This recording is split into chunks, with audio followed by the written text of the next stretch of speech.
اللہ کے رسول صلی اللہ علیہ وسلم نے فرمایا من حافظ 10 آیات من اول سورۃ الکہف وفی روایت اخری آخر سورۃ الکہف عصم من الدجال، جو شخص سورۃ کہف کی ابتدائی 10 آیات یا دوسری روایت کے مطابق آخری 10 آیات حفظ کرے گا، اللہ تبارک و تعالی اس کو دجال کے فتنے سے محفوظ رکھے گا۔ سبحان اللہ، سبحان اللہ۔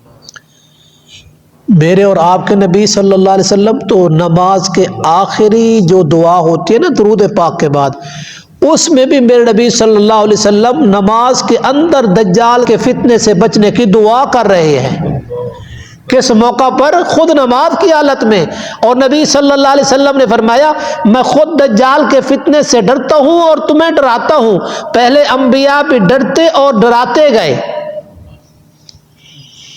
تو دجال کا فتنہ بہت بڑا فتنہ ہے۔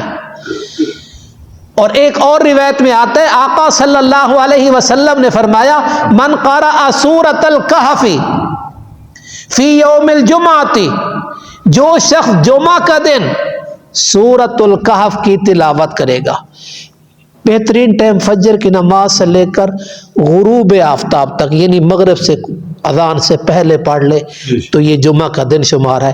جو شخص جمعہ کا دن سورۃ کہف کی تلاوت کرے گا اضاء لہ من النور ما بین الجمعتین، اللہ اکبر، فرمایا ایک جمعے سے دوسرے جمعے تک اس کا دل نور سے منور رہے گا۔ سبحان اللہ، سبحان۔ جمعہ کے دن پڑھیں گے تو اس جمعہ سے لے کر اگلے جمعہ تک ہمارا دل ایمان کے نور سے، قرآن کے نور سے، سورۃ کہف کی ابتدا کی وجہ سے ہمارا دل ایمان کے نور سے منور اور لبریز رہے گا۔ سبحان اللہ۔ یہ تو فضیلت ہے۔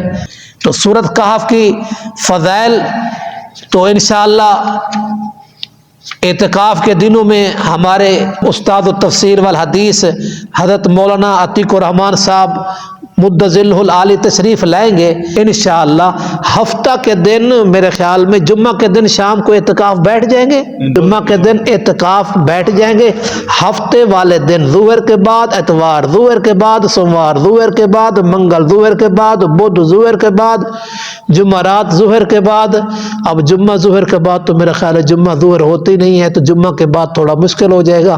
تو انشاءاللہ ابھی سے آپ نے محنت کرنی ہے، اپنی بھی سیٹنگ کرنی ہے کہ ہم اس میں خود شریک ہوں گے، اور دوسروں پہ بھی آپ نے محنت کرنی ہے۔ شاید کہ آپ کی محنت کوشش کی وجہ سے کوئی آدمی قرآن مجید سے جڑ گیا، قرآن مجید کے مطابق اس کا نظریہ اور عقیدہ بن گیا، تو میری اور آپ کی بخشش کے لیے انشاءاللہ یہ کافی ہو جائے گا۔